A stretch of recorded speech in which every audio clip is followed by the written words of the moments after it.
믿기 어렵겠지만 아들의 장례식이 끝난 바로 다음 날 며느리와 손주가 시어머니를 집에서 내쫓았습니다. 그들은 말했어요. 어머니 이제 여기 계시면 우리도 힘들어요. 요양원 가시는 게 맞는 거예요. 50년 동안 세상 물정 모르는 늙은이라며 무시받아왔던 시어머니. 그러나 그들은 몰랐습니다. 그 시어머니가 50년간 모은 재산만 500억. 조용히 부동산을 사들이며 살아온 자산가였다는 사실을요. 그리고 더 늦기 전에 돌아선 가족들에게 인생 마지막 반전을 보여주려 한다는 것도. 지금부터 오늘의 사연 시작하겠습니다. 재미있게 봐주세요. 김순애 여사는 평생을 아들과 함께 살았습니다. 남편은 일찍 세상을 떠났고 순애는 아들 지훈 하나만 바라보고 살았죠. 그녀는 늘 말했습니다. 나는 가진 거 없어도 지훈이만 잘 되면 그걸로 되지. 하지만 세상은 그녀에게 그렇게 친절하지 않았습니다. 며느리 서영은 항상 차갑게 말했죠. 어머니, 그냥 조용히 계세요. 요즘 세상은 그런 방식 아니에요. 어머니는 경제관념이 너무 없어요. 순애. 그래. 나는 공부도 못했고 세상 물정도 잘 모르지. 근데 그래도 내 아들은 내 마음을 알겠지. 그녀는 늘 며느리와 손자의 눈치를 보며 살았지만 아들 지훈만큼은 항상 따뜻했습니다. 그런데 어느 날 회사에서 지훈이 과로로 쓰러졌고 그날 밤 그는 다시 일어나지 못했습니다. 병원 복도에서 울부짖던 순애의 목소리는 찢어질 듯 아팠습니다. 지훈아 지훈아, 내 아들아 엄마 왔다 엄마 여기 있다. 그러나 며느리와 손자의 표정은 달랐습니다. 서영은 보험 서류를 챙기느라 정신이 없었고 도윤은 스마트폰만 바라보고 있었죠. 장례식장에서 사람들은 모두 알았습니다. 이 집안에서 순애 여사의 자리는 너무도 작다는 것을. 그런데 장례식 마지막 날, 가족이 모두 떠나고 조문객도 사라진 시각. 며느리가 갑자기 굳은 표정으로 말했습니다. 어머니, 이제 그만 따로 사시는 게 좋겠어요. 순애는 눈을 깜빡이며 묻습니다. 뭐라고 했니? 도윤도 대학 다니고 저도 일해야 하고 어머니까지 신경 쓸 여유가 없어요. 당분간 요양원에서 지내시는 게 맞는 것 같아요. 그 말이 떨어지는 순간 순애의 세상은 한순간에 무너져 내리는 듯 했습니다. 아들의 장례식이 채 끝나기도 전에 들은 그 말. 요양원 가세요. 평생 가족을 위해 희생한 결과가 이것이라니. 순애의 손끝이 떨렸습니다. 그러나 그녀는 아무 말도 하지 않았습니다. 그저 한참 동안 조용히 울다가 그날 밤 조용히 짐을 싸기 시작했죠. 그녀가 집을 떠나던 그 순간 손자 도윤은 말했습니다. 할머니 미안한데 이제 저희랑 같이 살기 힘들어요. 힘들어도 이해해 주세요. 그 말은 기계적으로 느껴질 정도로 무심했습니다. 하지만 그들은 몰랐습니다. 순애가 그동안 입고 다니던 오래된 카디건, 고쳐 신은 낡은 신발, 버스만 타고 다니며 아껴 쓰던 매일의 생활. 그 모든 것이 진짜 가난 때문이 아니었다는 사실을. 그녀에게는 50년 전 남편이 남긴 작은 땅 한 칸에서 시작된 막대한 부동산 자산, 시세 차익으로 500억이 넘게 커진 투자, 아무에게도 말하지 않았던 비밀 금고와 계약서들이 있었다는 것을 그들은 정말로 몰랐습니다. 순애는 조용히 집을 나섰습니다. 아무도 붙잡지 않았습니다. 버스 정류장에 서서 밤하늘을 올려다보던 그녀는 처음으로 이렇게 중얼거렸습니다. 그래, 이제 나도 내 삶을 살아야지. 그 순간이 하나의 거대한 반전의 시작이었습니다. 시어머니 순애가 집을 떠난 지 이틀째 되는 날이었습니다. 며느리 서영은 아들의 유품을 정리하겠다며 순애의 방을 둘러보던 중 서랍 깊숙한 곳에서 낯선 봉투 하나를 발견하게 됩니다.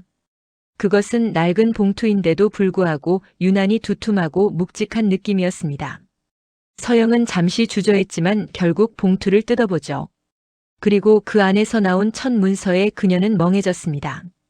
부동산 매도 계약서. 금액 38억 원. 명의자 김순애. 서영. 38억? 이게 설마 진짜라고? 그녀는 손이 떨리는 것도 잊은 채 서류를 하나하나 꺼내 테이블 위에 펼쳐놓습니다. 2003년 매입한 에코구 재개발 지역주택. 2006년 매입한 에코역 인근 상가 건물 지분. 2011년 매도 차익 52억 원. 2015년 토지 분할 매매 27억 원. 도합 서류상 금액만 200억에 가까웠습니다. 그리고 마지막에 놓여있던 건 더 충격적인 문서였습니다. 은행 자산 통합 내역서 총 평가액 약 312억 원. 서영, 떨리는 목소리. 312억? 어머니가? 이게 말이 돼? 서영은 한동안 그 자리에 서서 움직이지도 못했습니다. 그녀가 늘 무시해왔던 그 촌스러운 시어머니가 사실은 상상도 못할 부를 가진 자산가였다니. 그녀의 머릿속에는 단 하나의 생각만 떠올랐습니다. 이걸 다시 우리 쪽으로 돌려놔야 한다. 손자 도윤도 진실을 알게 되다. 그날 밤 서영은 아들 도윤에게 서류를 보여줍니다. 도윤은 처음엔 믿지 않았죠. 도윤, 엄마 이게 진짜야? 할머니가 이런 거 할 줄이나 알겠어? 그냥 사기당한 거 아니야? 서영은 서류 뭉치 중 은행 인감 확인서와 부동산 등기부 등본을 꺼내 보여줍니다. 서영, 봐. 인감 도장도 어머니 거. 등기부도 어머니 이름이야. 이거 진짜야. 진짜 300억이 넘는 재산을 가지고 있었어, 그분은. 도윤의 표정이 굳어집니다. 그러니까 우리가 그런 사람을 집에서 내쫓은 거야? 그 말에 서영은 잠시 멈춰섭니다. 그녀는 알고 있었습니다. 이제부터 자신과 아들이 해야 할 일이 무엇인지. 서영, 도윤아, 이건 아직 아무도 몰라. 아버지가 돌아가시고 어머니가 혼자 됐으니까 상속은 우리가 받아야 해. 기다리면 어머니는 결국 우리한테 돌아오실 수밖에 없어. 그녀의 눈빛은 이미 돈의 냄새를 맡은 사람의 욕망으로 가득했습니다. 시어머니의 현재 절친 미자와의 재회. 한편 순애는 오래된 친구 정미자가 운영하는 작은 하숙집에서 지내고 있었습니다. 미자. 아니, 이게 누구야?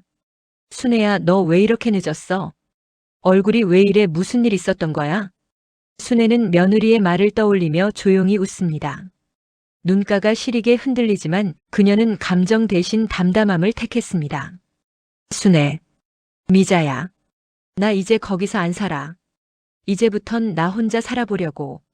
미자는 숨을 들이켭니다. 미자. 그들이 그런 말을 했구나. 순애는 고개를 천천히 끄덕입니다. 그리고 조용히 말합니다. 순애. 괜찮아. 나 이제 내 인생 살 거야. 그녀는 미자에게 비밀 하나를 털어놓습니다.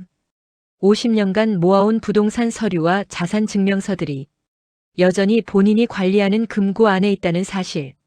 미자. 순애야. 너는 대체 그런 걸 왜 가족들한테 말 안 한 거야? 순애. 말해봤자 변하는 게 없었어. 나는 내가 가진 돈으로 사람의 본심을 보고 싶지 않았거든. 미자는 그 말에 눈물을 글썽입니다. 순애의 속마음은 늘 단순했습니다. 그저 사랑받고 싶었을 뿐이라는 것. 가족들에게 가치가 아니라 사람으로 기억되고 싶었던 것. 하지만 아들을 잃은 뒤 그 모든 애정은 산산이 무너지고 말았습니다. 며느리의 움직임 서영, 시어머니를 찾기 시작하다. 순애가 사라지고 3일째 되던 날, 서영은 결국 시어머니를 찾기 위해 움직이기 시작합니다. 서영, 도윤아, 이건 정말 중요해. 할머니를 절대 혼자 두면 안 돼. 어디 사시는지 찾아야 해. 그리고 상속 이야기도 잘 해야 하고. 도윤은 고개를 끄덕였지만 그의 표정에는 죄책감과 욕망이 동시에 담겨 있었습니다. 그러나 운명적으로 서영이 움직이는 순간마다 순애는 이미 그녀의 한 발 앞에서 조용히 사라지고 있었습니다. 서영은 동사무소, 보험사, 최근 거래 추적 등을 모두 뒤졌지만 순애의 흔적은 어디에도 없었습니다.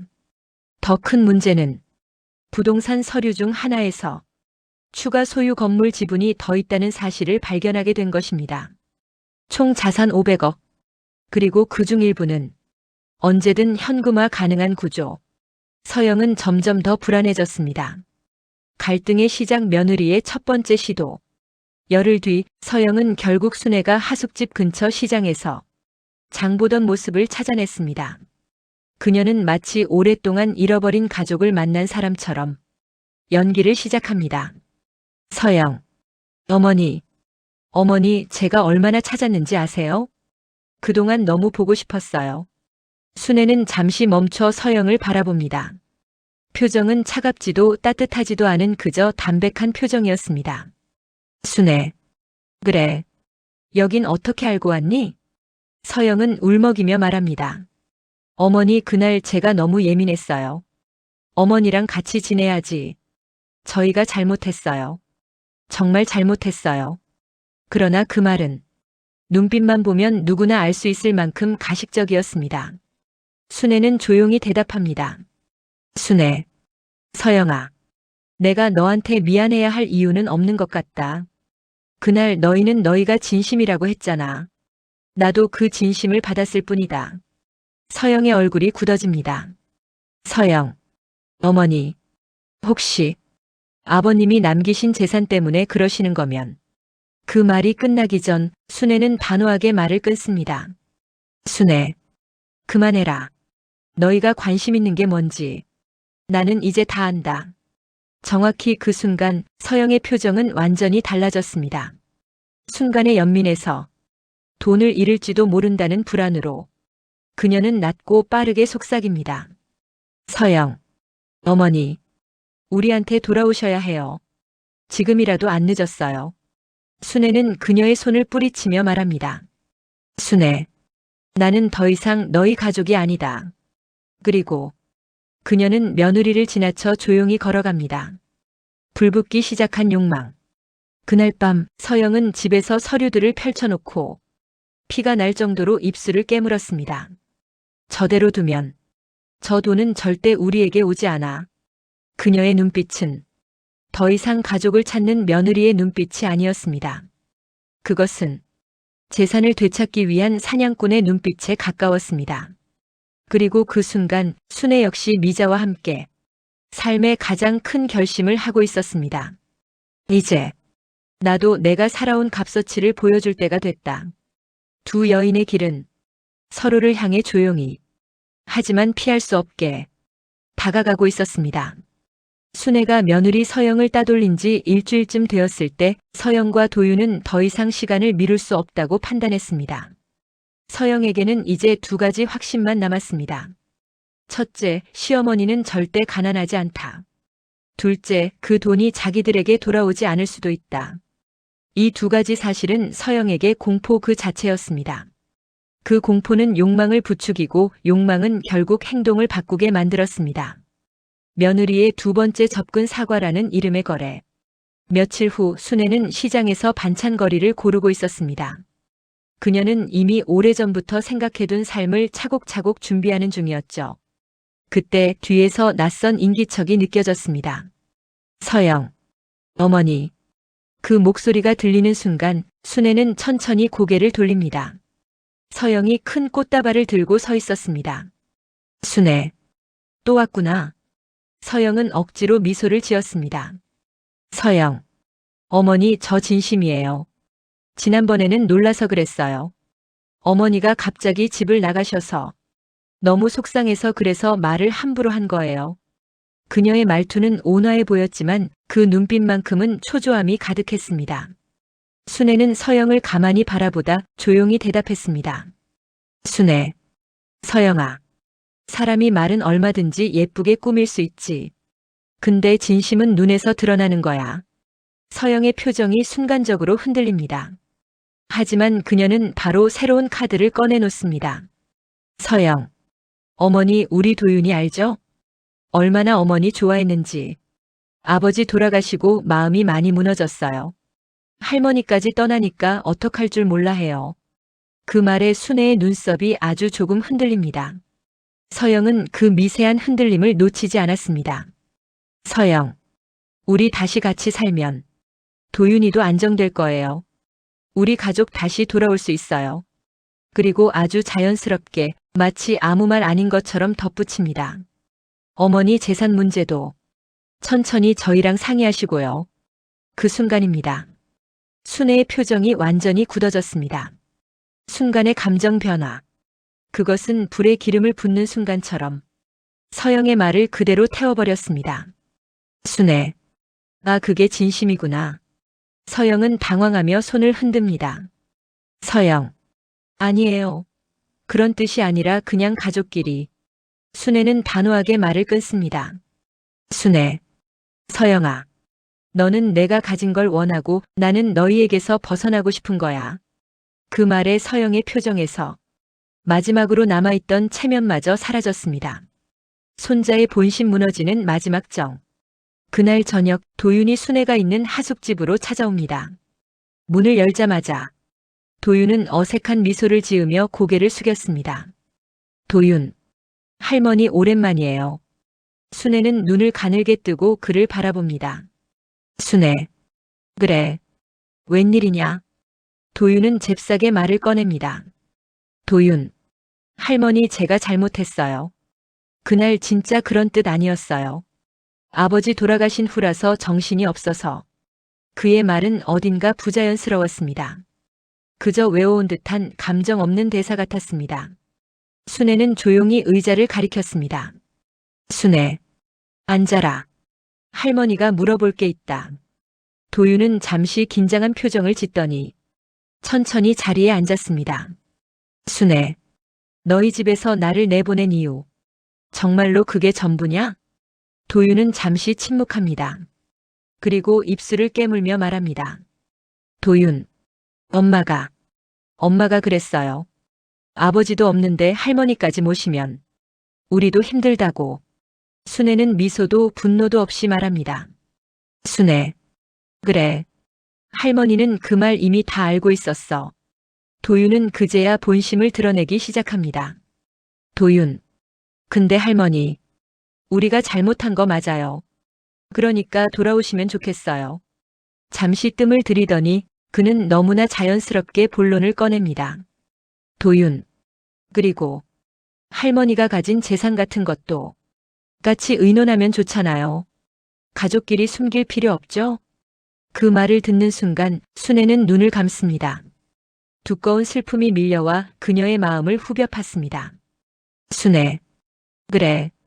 결국 너도 그 아이도 돈 때문에 나를 찾은 거구나. 그녀가 가장 믿고 싶었던 마지막 사랑, 손자. 그 손자마저 결국 돈 앞에서 변해버린 것입니다. 순애는 자리에서 천천히 일어나 도윤의 어깨를 가볍게 툭 치며 말했습니다. 순애, 도윤아, 앞으로 할머니 집에 오지 마라. 도윤의 얼굴이 창백해집니다. 도윤, 할머니 뭐라고요? 순애는 덤덤하게 말합니다. 순애, 너희가 원하는 게 뭔지 할머니는 다 알았다. 이제 다시는 그런 말 하지 마라. 그날 밤 도윤은 비에 젖은 강아지처럼 축 처진 채 하숙집을 나섰습니다. 순애는 창문 너머로 그 뒷모습을 바라보다 조용히 눈을 감았습니다. 그리고 아주 작은 목소리로 중얼거렸죠. 이제 정말 가족은 없구나. 숨겨진 비밀 500억 재산의 진짜 정체. 며칠 후 순애는 평생 관리해온 비밀 금고가 있는 작은 건물로 향했습니다. 그곳은 오래전부터 그녀가 혼자 관리해온 곳이었고 아무에게도 알려주지 않았던 장소였습니다.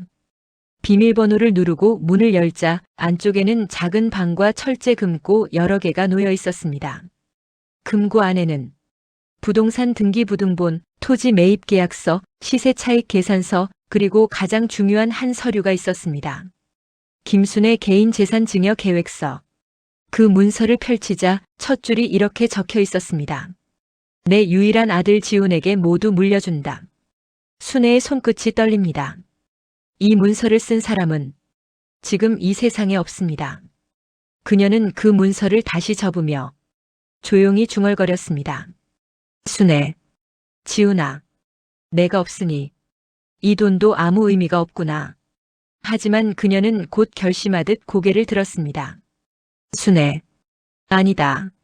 지훈이가 없으니까 더 의미 있어야지. 이 돈으로 진짜 소중한 것들을 지킬 거다. 그녀는 모든 서류를 다시 정리해 금고에 넣고 한 가지 결정을 내립니다. 그것은 바로 여태껏 아무도 예상하지 못한 반전의 시작이었습니다.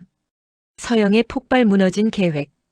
그 시각 서영은 순애에게 전화가 오지 않자 점점 더 불안해지고 있었습니다. 서영, 이러다 진짜 상속 못 받는 거 아니야? 이대로 두면 우리 인생 끝이야. 결국 그녀는 하숙집 주소까지 알아내고 문을 두드리기 위해 찾아옵니다. 문이 열리자 미자가 서 있습니다.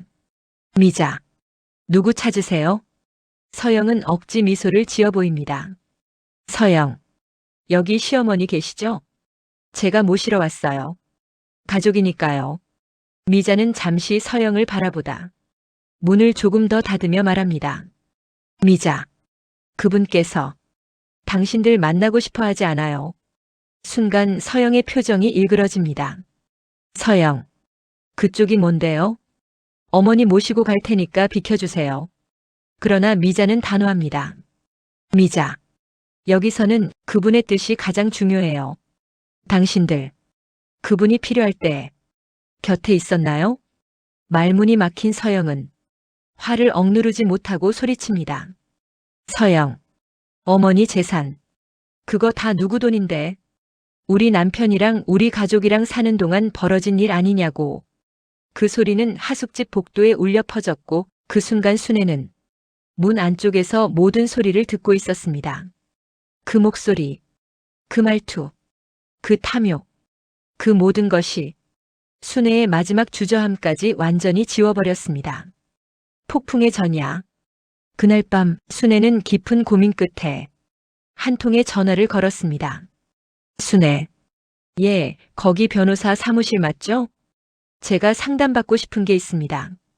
그녀의 목소리는 이전에 없던 단단함으로 가득했습니다. 그리고 이 전화 한 통이 이 가족의 운명을 완전히 뒤바꿔 놓게 됩니다. 이제 순애의 진짜 반격이 시작되는 순간이 다가오고 있었습니다. 변호사 사무실 방문 다음 날 순애는 작은 손가방 하나를 들고 조용히 하숙집을 나섰습니다. 그녀는 더 이상 흔들리지 않았습니다. 아들 지훈을 위해 그리고 이제는 자기 자신을 위해 마땅히 해야 할 일을 하러 가는 길이었습니다.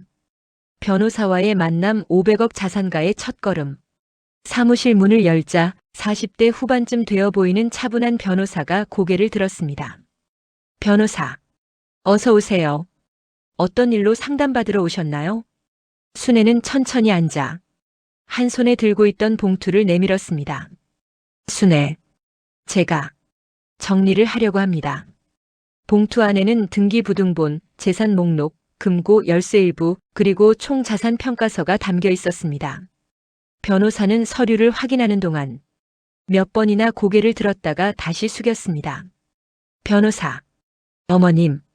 이 재산 전부 어머님 단독 명에 맞으십니까? 순애. 네. 50년 동안 한 푼 두 푼 모은 거예요. 변호사는 놀람을 감추지 못했습니다. 변호사. 이 정도면 개인 자산가 수준이 아니라 거의 중소개발업체 회장님 급이십니다. 순애는 조용히 웃습니다. 순애. 모르는 척, 못난 척하고 사는 게 편하더라고요. 변호사는 고개를 끄덕이며 물었습니다. 변호사. 이걸 상속 계획을 새로 쓰시려고 오신 건가요? 순애는 잠시 눈을 감았다가 천천히 대답했습니다. 순애. 아들이 죽었으니 상속자를 바꿔야겠죠. 상속자 변경 며느리와 손자가 절대 예상 못한 결심. 변호사가 신중하게 묻습니다. 변호사. 그럼 누구에게 상속하시겠습니까? 순애는 바로 대답하지 않았습니다. 그녀는 마치 50년의 시간을 모두 되짚어보듯 조용히 말을 꺼냅니다. 순애. 저를 진심으로 대했던 사람에게요. 변호사는 고개를 끄덕입니다. 변호사. 그럼 가족 외 다른 사람에게도 상속 지정이 가능합니다. 순애는 잠시 미소를 띠며 말합니다. 순애. 네. 저한텐 가족 같은 사람이 있어요. 그녀는 항상 자신을 챙겨주고 가난했던 시절부터 함께해준 단 한 사람. 절친 미자. 순애. 그 사람에게 일부를 남길 거예요. 변호사도 놀란 듯 눈을 크게 뜹니다. 변호사. 일부라고 하시면? 순애는 아주 담담하게 말합니다. 순애. 건물 3채와 토지 2곳. 그리고 현금은 제가 아끼던 단체들에 기부하고요. 변호사가 숨을 들이켭니다. 자산 총액의 절반이 넘는 규모였습니다. 변호사. 가족분들께서 알고 계신가요? 순애는 조용히 고개를 젓습니다. 순애. 말 안 했어요. 말하면 또 기웃거리겠죠. 목소리는 담백했지만 그 속엔 깊은 상처와 결단이 담겨 있었습니다. 변호사는 진지하게 고개를 끄덕입니다. 변호사. 그럼 모든 자산을 신탁 형태로 묶어드릴까요? 그렇게 하면 가족이라도 마음대로 손댈 수 없습니다. 순애는 단 한 번도 망설이지 않았습니다. 순애. 네. 그렇게 해주세요. 며느리와 손자의 마지막 시도 집요하게 파고드는 욕망. 며칠 후 서영은 결국 하숙집 주소를 다시 알아내고 이번엔 도윤까지 데리고 나타났습니다. 그날 미자는 문 앞에서 서영과 도윤을 마주했습니다. 서영. 이봐요. 우리 어머니 어디 계세요? 미자는 단호하게 말합니다. 미자. 그분은 지금 외출 중이에요. 다시 돌아오실지도 모르고요. 서영은 참았던 감정을 터뜨립니다. 서영. 우리 가족이잖아요. 시어머니가 어디 있는지 모르면 어떡해요. 미자는 눈을 가늘게 뜨고 말합니다. 미자. 가족이라. 그런 말 이제 그분 앞에서도 할 수 있어요? 그 한마디에 서영의 얼굴이 딱딱하게 굳습니다. 시어머니 등장 감정의 정면 충돌. 바로 그때였습니다. 하숙집 통로 끝에서 순애가 걸어오고 있었습니다. 손에는 작게 말아준 서류 뭉치, 표정은 놀랄 만큼 단단했습니다. 순애. 여기서 뭐하니? 서영은 울먹이는 척하며 달려갑니다. 서영. 어머니. 우리 다시 잘해보자고 온 거예요. 어머니 혼자 사시면 위험하잖아요. 도윤도 억지 미소를 지으며 다가옵니다. 도윤. 할머니. 저도 많이 반성했어요. 순애는 두 사람을 천천히 바라보다 아주 평온한 얼굴로 말했습니다. 순애. 그래. 그 마음 변함없으면 좋겠다. 서영과 도윤의 얼굴이 밝아졌습니다. 서영. 맞아요, 어머니. 우리 정말 그게 진심이에요. 그러나 그 순간 순애는 손에 들고 있던 서류를 조용히 펼칩니다. 이건 내가 만든 새로운 상속 계획이다. 서영과 도윤은 숨을 멈추고 서류를 바라봅니다. 순애는 아주 차분한 목소리로 말합니다. 순애. 내 재산은 이제 너희들과는 상관없다. 서영의 얼굴이 하얗게 질립니다. 서영. 무슨 말씀이세요? 어머니 우리 가족인데. 순애는 단호하게 고개를 젓습니다.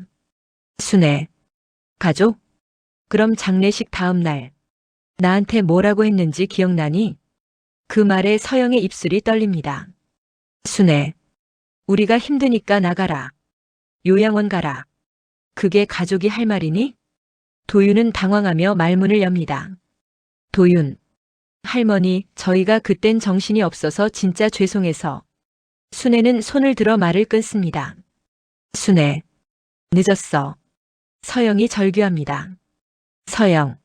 어머니. 이거 농담이죠? 어떻게 이 많은 재산을 다 남에게 줘요? 우리 가족은요? 순애는 흔들리지 않았습니다. 순애. 너희 가족은 내가 필요 없을 때 버렸잖아. 그 말은 정확히 며느리와 손자의 심장을 찔렀습니다. 절정 며느리의 무너짐과 시어머니의 단호함. 서영은 소리를 지릅니다. 서영. 그 돈은 우리 남편이 살아있었으면 당연히 우리한테 왔을 돈이에요. 그걸 왜 남한테 줘요? 순애는 조용히 웃었습니다. 순애. 그래. 원래는 너희에게 갈 생각이었어. 서영은 눈을 크게 뜹니다. 서영. 그럼 왜? 순애는 한 걸음 다가오며 말합니다. 순애. 근데 그 생각. 내가 장례식 다음 날 나를 집에서 내쫓는 순간 그때 사라졌어. 도윤도 고개를 들지 못했습니다. 순애. 사람은 말보다 행동을 보는 거야. 너희 행동은 이미 답을 알려줬다. 순애는 마지막으로 한마디 덧붙였습니다. 순애. 그래서 이제 내 재산은 나를 사람으로 대해준 사람들에게 줄 거다. 서영은 그 자리에서 무너져 울기 시작했습니다. 도윤도 겁에 질린 표정으로 털썩 주저앉았습니다.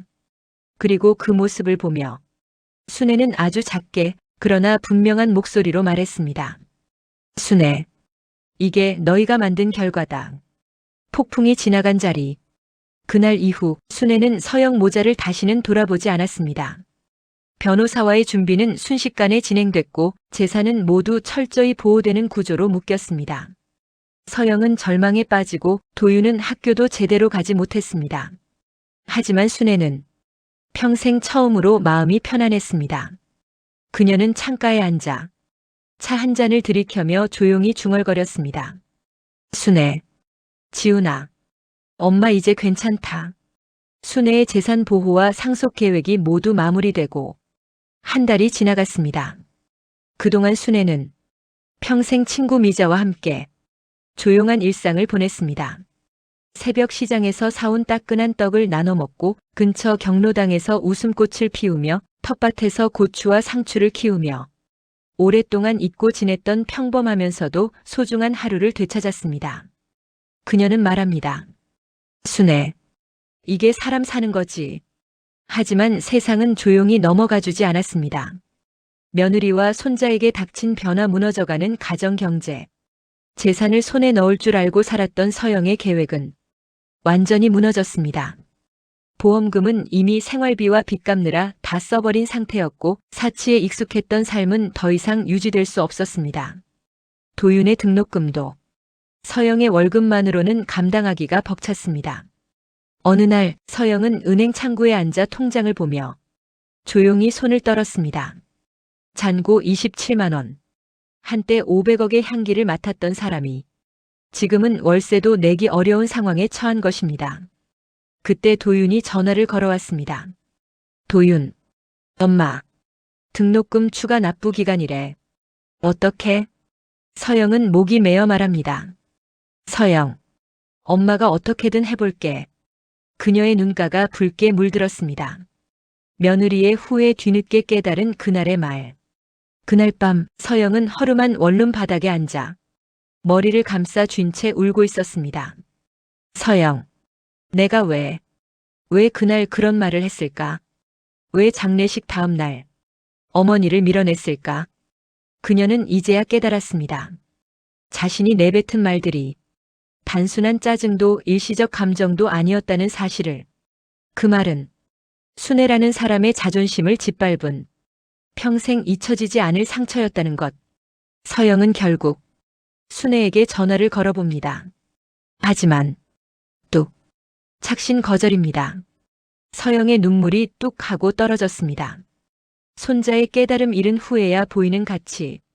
도윤 역시 친구들에게서 할머니와 관련한 소문을 듣기 시작했습니다. 야, 내 할머니 그 개발지분 갖고 있던 그분 맞다며? 500억 자산가라며? 대박이네. 도윤은 얼굴이 빨개져 한마디도 하지 못했습니다. 그는 밤늦게 혼자 공원 벤치에 앉아 자신의 행동을 떠올립니다. 도윤, 할머니는 나한테 정말 잘해주셨는데 밥도 해주시고 학교 갈 때 용돈도 쥐어주시고 나는 왜 그걸 다 당연한 줄 알았을까? 도윤은 결국 하숙집을 찾아가 문 앞에서 기다리게 됩니다. 그리고 해가 질 무렵 순애가 장을 보고 돌아오자 도윤은 벌떡 일어나 다가갑니다. 도윤, 할머니, 저예요 도윤이. 순애는 놀란 듯 눈썹을 찡그립니다. 순애, 여긴 왜 왔니? 도윤은 눈물을 참으며 고개를 숙였습니다. 도윤, 할머니 죄송해요. 저 그때 왜 그랬는지 정말 잘못했어요. 순애는 한동안 아무 말도 하지 않습니다. 그리고 조용히 대답하죠. 순애, 도윤아, 할머니가 너 미워하는 건 아니다. 도윤의 눈이 반짝입니다. 그러나 다음 말은 그를 완전히 멈춰 세웠습니다. 순애, 하지만 그렇다고 예전처럼 따뜻하게 대해줄 수도 없다. 도윤은 고개를 푹 숙입니다.